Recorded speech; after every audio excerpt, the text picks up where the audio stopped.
The Nagarparkar Jain temples are located in the region around Nagarparkar, in Pakistan's southern Sindh province. The site consists of a collection of abandoned Jain temples, as well as a mosque heavily influenced by the architectural style of the temples.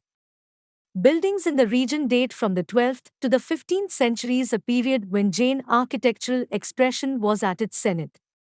Frescoes at the Gori temple are the oldest Jain frescoes still in existence in the northern regions of the Indian subcontinent.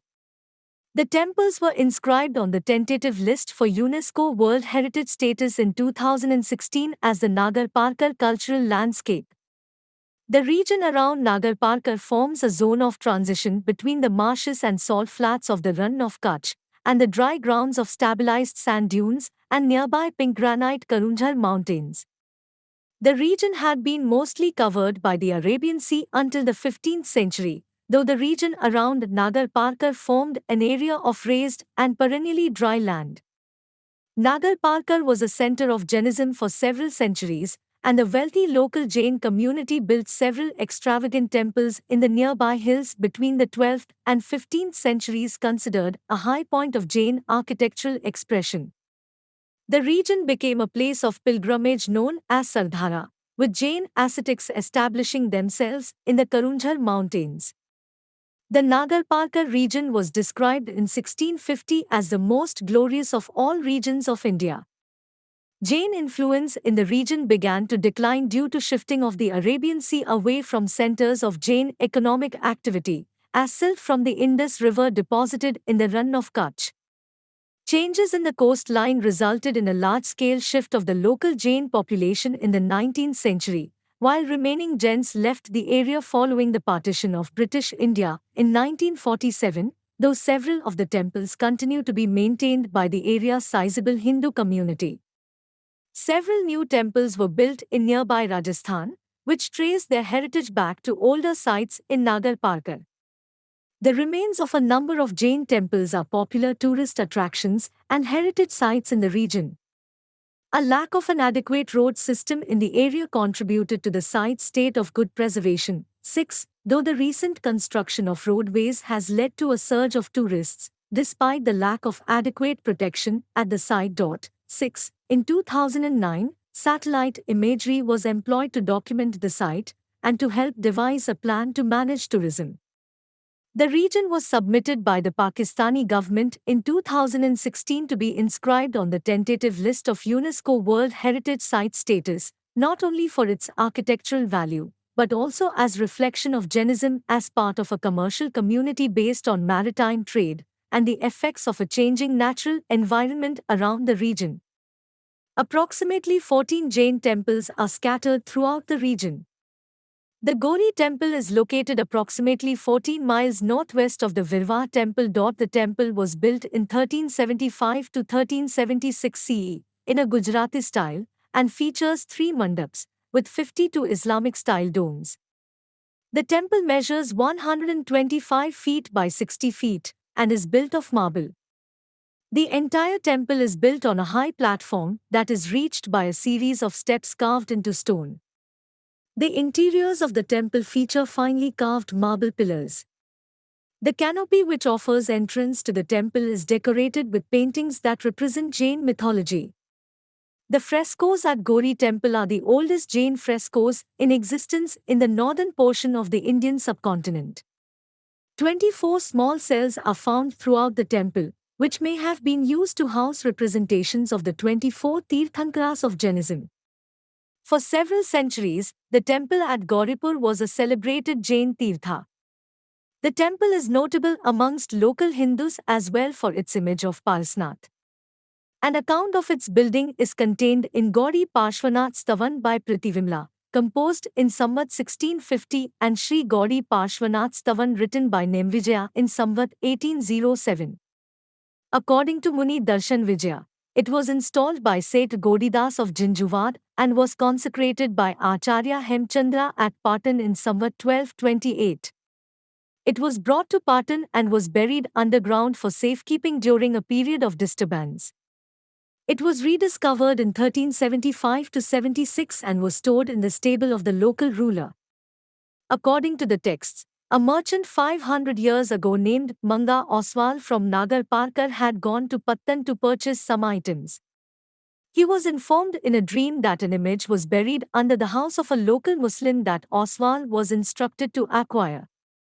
Oswal bought the image by paying 125 drama or 500 pieces, taka, and was instructed in another dream to place the image on a cart and to move forward without looking back. The cart is said to have broken down near Nagarparkar, where Oswal then fell asleep. In his next dream, he was informed that underneath him lay marble and treasure, and instructed him to recruit craftsmen to build a fine temple in which to worship the idol, which was bestowed with the name Gori. The temple's construction was supervised by an architect from Sirohi, while the shikhar of the temple was completed by his son Mahil. The image was formally reconsecrated by Acharya Merutunga Suri of Anchla Gacha, thus establishing the Gori Parshwant Thirha and the temple as a place of pilgrimage for Jains from afar. The image is said to have disappeared in 1835. The temple was visited by Stanley Napier Raikes in 1854, who met local Jains to compile recent history and consulted Gurji Kuntvujazi, who had manuscripts describing the history of the temple. The temple was damaged by British troops who tried to capture a Sodha chief who had led a local rebellion. The Nagarparkar Bazaar temple was built main bazaar of the Nagarparkar town. The temple is remarkable for its intricately carved sculptures and paintings. The structure of the temple, including its shikhra and the Torna gateway, is completely intact. It was in use until the independence of Pakistan in 1947, and perhaps for some years even after that. Bhodesar, 4 miles from Nagar, features the ruins of 3 Jain temples. Bhodesar was the region's capital during Sodha rule. 2 of the 3 temples were used as cattle sheds, while the third was noted in 1897 to be in disrepair with holes in the back.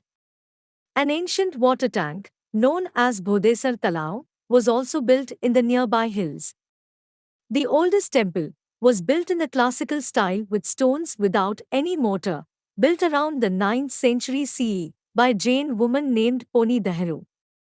It is built on a high platform and reached by a series of steps carved into the rock. It has beautifully carved huge stone columns and other structural elements. The remaining walls are unstable and partially collapsed. Parts of the building had been dismantled by the locals who used the bricks to construct their homes. The 2 other Jain temples are said to have been built in 1375 CE and 1449 CE, built of kanjur and red stone, with fine carvings and corbelled domes. The Viravah temples were 3 temples that are located near the town of Viravah, about 15 miles north of Nagarparkar. The site is near the ruins of the ancient seaport of Paringar on the edge of the Run of Kutch. The area once had 3 temples, which are said to have been founded in 456 CE by Jeso Parmara. One of the temples was in use during the British era, and is well preserved and made of white marble. Another temple had a block of finely carved marble which was transferred to the Karachi Museum during the British era.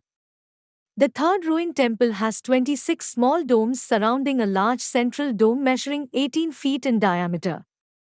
The central dome features fine stone tracing. It contains carved stone pillars with carved capitals.